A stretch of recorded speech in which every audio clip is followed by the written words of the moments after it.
12세기 독일의 아주 유명한 신비가죠. 힐데가르트 폰 빙엔. 이 분이 봤던 환시는요, 그냥 신비로운 체험, 여기서 그치는 게 아니었습니다. 뭐랄까, 교회의 본질과 미래를 아주 꼼꼼하게 담아낸 정말 정교한 설계도 같았거든요. 오늘 바로 그 설계도의 한 부분을 우리가 함께 펼쳐보려고 합니다. 자, 바로 이 그림을 한번 보실까요? 이게 무려 900년 전에 그려진 사파입니다. 굉장히 복잡하고 또 강렬하죠? 이게 바로 힐데가르트의 책 쉬비아스에 실린 환시를 그린 건데요. 처음 보면 와, 이게 대체 뭐지? 싶을 정도로 좀 혼란스러워 보일 수 있어요. 그런데요, 이 안에 교회를 향한 아주 명확하고 중요한 메시지가 숨어 있습니다. 그럼 이 복잡한 그림, 이 환시는 도대체 우리에게 뭘 말하려는 걸까요? 그리고 더 중요하게는 무엇을 경고하고 있는 걸까요? 지금부터 그 비밀을 하나씩 파헤쳐 보겠습니다. 네, 그래서 오늘은 먼저 이 신비로운 환시 속으로 들어가 보고요. 그 다음에 하늘에서 온 메시지는 뭔지, 또 그 안에 숨겨진 성경 속 상징들은 어떻게 풀어야 하는지 살펴볼 겁니다. 그리고 교회를 지키는 수호자들은 누구인지 알아본 뒤에 힐데가르트가 남긴 마지막 교훈으로 정리해 보겠습니다. 네, 우리가 오늘 집중해서 볼 부분은 바로 쉬비아스 제3권 9번째 환시입니다. 이 환시는 쉽게 말해서 그리스도가 인간의 몸으로 온 이후에 교회가 어떻게 자라나고 또 어떻게 보호받아야 하는지에 대한 아주 구체적인 설명서라고 보시면 됩니다. 자, 이 환시에서 정말 중요한 건 힐데가르트가 하느님의 목소리를 직접 듣는다는 점입니다. 그리고 그 메시지는요, 교회의 사명과 그 순수성을 지키기 위한 세 가지 핵심 기둥을 딱 제시해 줍니다. 그 첫 번째 기둥은 바로 사도적 사명입니다. 하느님께서는 이렇게 말씀하세요. 성육신, 즉 하느님이 인간이 되신 것을 직접 눈으로 본 사도들, 바로 그들이 교회의 첫 번째 설립자고 그들의 가르침이 교회의 단단한 기초가 되어야 한다고요. 교회의 힘을 순수하게 지켜내는 것, 그게 바로 사도들의 사명이었던 거죠. 두 번째 메시지는 믿음의 옷이라는 아주 인상적인 비유로 나타납니다. 이런 거죠.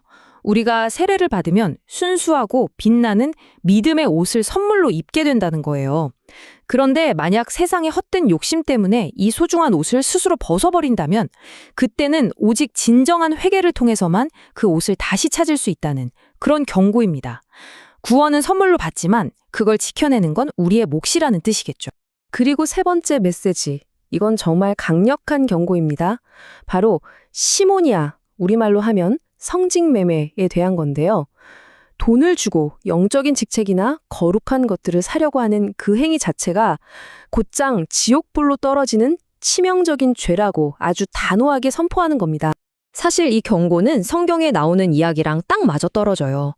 사도행전을 보면 베드로가 마술사 시몬에게 이렇게 소리치거든요. 그대가 하느님의 선물을 돈으로 살 수 있다고 생각했으니 그대는 그 돈과 함께 망할 것이오. 와, 정말 무서운 말이죠. 이처럼 하느님의 은총, 그 선물은 절대로 돈으로 사고 팔 수 있는 게 아니라는 걸 분명히 못 박는 겁니다. 자, 이렇게 하느님의 직접적인 메시지를 들어봤고요. 이제부터는 환시 전체를 가득 채우고 있는 여러 상징들을 하나씩 풀어볼 시간입니다. 힐데가르트는 우리가 잘 아는 성경 속 이미지들을 가져와서 교회의 구조를 정말 놀랍도록 정교하게 설명하고 있거든요. 이 환시의 뼈대를 이루는 핵심 상징은 크게 4가지입니다. 바로 다윗의 탑, 그리고 부싯돌, 참된 통치자에 대한 경고, 마지막으로 7개의 기둥입니다. 과연 이 상징들이 각각 뭘 의미하는지, 어떻게 교회의 설계도를 완성해 가는지 지금부터 하나씩 뜯어보죠. 첫 번째는 다윗의 탑입니다.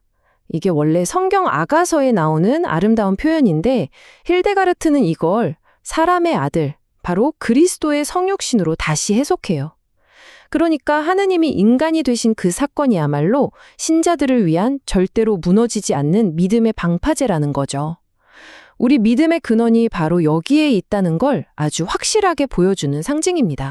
그리고 이 설계도에서 건축적으로 가장 중요한 부분, 바로 7개의 대리석 기둥입니다. 이 기둥 하나하나가 성령의 7가지 은사를 상징하거든요.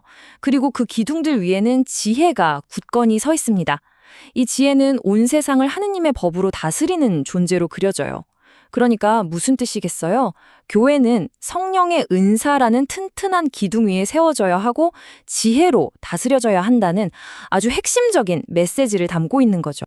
자, 이제 이 설계도의 마지막 부분으로 넘어왔습니다.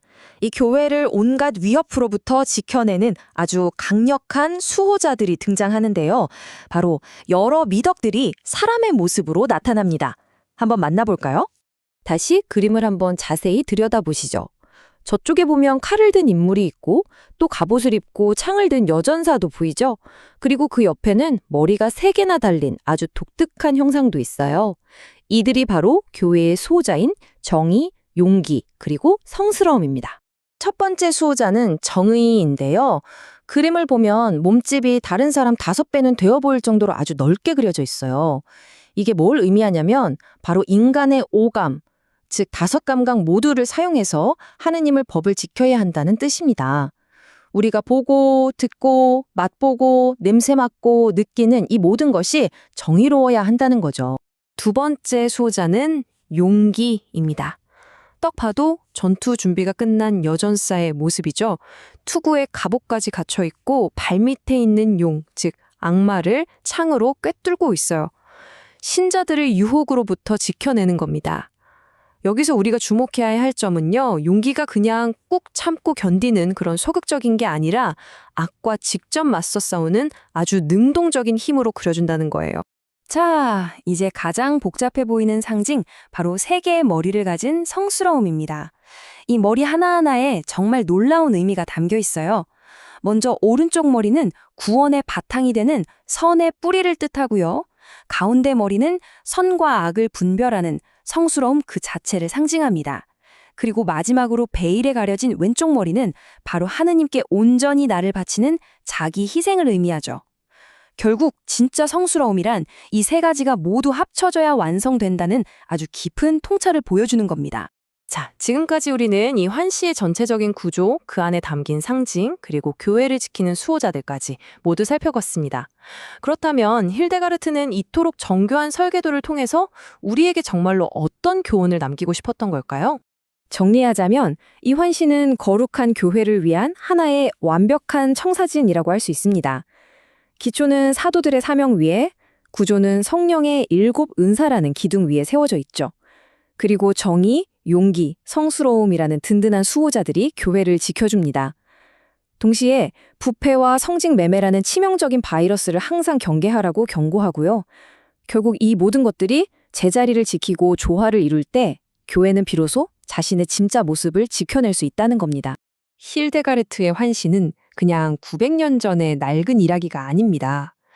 교회의 순수성을 지켜야 한다는 것, 그리고 지도자들의 책임이 얼마나 무거운지에 대한 이 강력한 경고는 시간을 뛰어넘어 바로 오늘을 사는 우리에게 날아온 질문과도 같습니다. 우리는 이 설계도 앞에서 지금 어떤 모습으로 서 있을까요? 이 질문에 대한 답을 찾는 건 이제 우리 각자의 몫이겠죠?